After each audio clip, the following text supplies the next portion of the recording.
Haftarat Vayikra.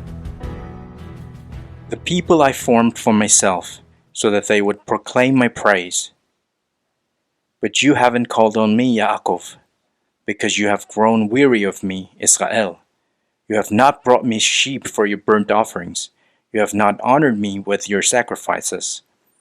I didn't burden you by requiring grain offerings, or weary you by demanding frankincense. You have not spent money to buy me sweet cane, or filled me with the fat of your sacrifices. Instead, you have burdened me with your sins, and wearied me with your crimes. I, yes I, am the one who blots out your offenses for my own sake. I will not remember your sins. Remind me when we're in court together. Tell your side. Make the case that you're right. Your first father sinned, and your spokesman rebelled against me. Therefore, I repudiated the officials of the sanctuary, delivered Yaakov to the curse of destruction, and subjected Israel to scorn. Now listen, Yaakov, my servant, Israel, whom I have chosen. Thus says Adonai, who made you, formed you in the womb, and will help you.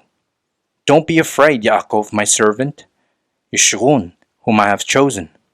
For I will pour water on the thirsty land, and streams on the dry ground. I will pour my spirit on your descendants, my blessings on your offspring. There will spring up among the grass, like willows on the river banks. One will say, I belong to Adonai. Another will be called by the name of Yaakov. Yet another will write that he belongs to Adonai, and adopt the surname Israel. Thus says Adonai, Israel's king and redeemer, Adonai Tzevaot. I am the first, and I am the last. Besides me there is no God. Who is like me? Let him speak out. Let him show me clearly what has been happening since I set up the eternal people. Let him foretell future signs and events. Don't be frightened. Don't be afraid. Didn't I tell you this long ago? I foretold it, and you are my witnesses. Is there any God besides me? There is no other rock. I know of none.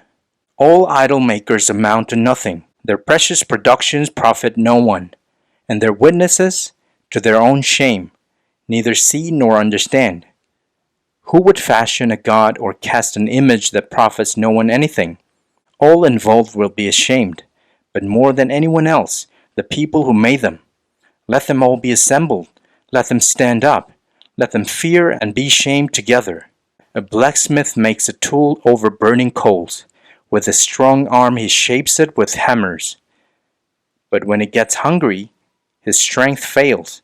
If it doesn't drink water, he grows tired.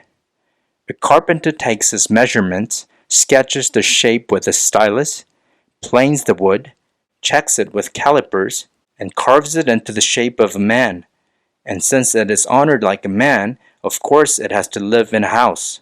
He goes to chop down cedars. He takes an evergreen and an oak. He especially tends one tree in the forest, plants a pine for the rain to nourish. In time, when it's ready for use as fuel, he takes some of it to keep himself warm, and burns some more to bake bread. Then he makes a god and worships it, carves it into an idol and falls down before it. So half of it he burns in the fire. With that half he roasts meat and eats his fill. He warms himself, says, it feels so good, getting warm while watching the flames. With the rest of the log he fashions a god, a carved image, then falls down before it. He worships it and prays to it. Save me, he says, for you are my God. Such people know nothing, understand nothing. Their eyes are sealed shut, so that they can't see. Their hearts too, so they can't understand. Not one thinks to himself or has the knowledge or the discernment to say, I burned half of it in the fire, baked bread on its coals, roasted meat, and ate it. Should I now make the rest an abomination? Should I prostrate myself to a tree trunk? He is relying on ashes. A deceived heart has led him astray, so that now he won't save himself, just won't say, this thing in my hand is a fraud. Keep these matters in mind, Yaakov, for you, Israel, are my servant. I formed you, you're my own servant. Israel, don't forget me. Like a thick cloud, I wipe away your offenses. Like a cloud, your sins. Come back to me, for I have redeemed you. Sing, you heavens, for Adonai has done it. Shout, you depths of the earth. Mountains, break out into song, along with every tree in the forest. For Adonai has redeemed Yaakov. He glorifies himself in Israel.